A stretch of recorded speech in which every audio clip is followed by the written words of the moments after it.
What's up, gamers? The Red Dragon here, and we are talking about digital pricing.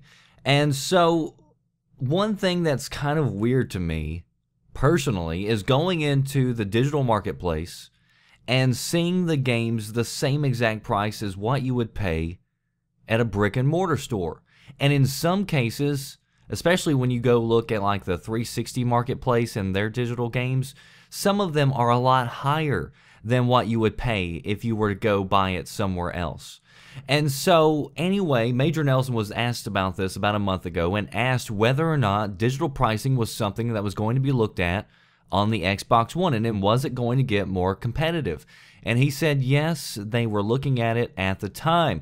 So a month has passed, and now they are releasing an update saying that they are beginning testing with a new price for Rise Son of Rome. So if you go to the digital store, it should start today sometime. They said that Rise Son of Rome will be $39.99 in the store. So this is still a fairly new game. They do point out and mention that this price is cheaper than what you'll find in GameStop. And I also went and checked on eBay just to kind of see what prices were for used there, to kind of see what the free market was looking at.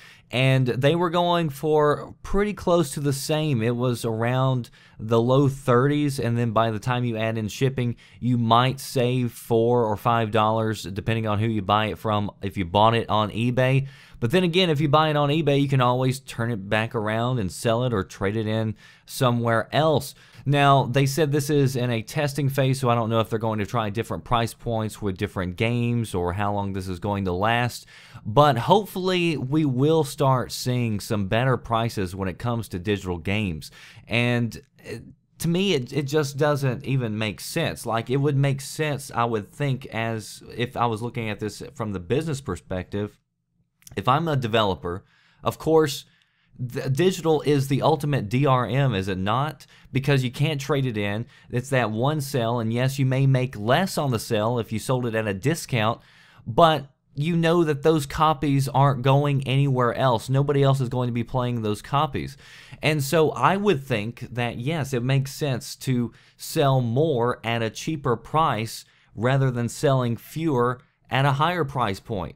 And if you're selling them cheaper, you know that's fewer physical copies that are out there to be taken by somebody else. So I would think it's a win-win situation, and digital pricing should be a lot cheaper than what it is for brick and mortar stores. There's no middleman, there's no packaging, there's no paying anybody for material, for discs and paper, and shipping the products from, you know, the warehouse to the store, to store shelves.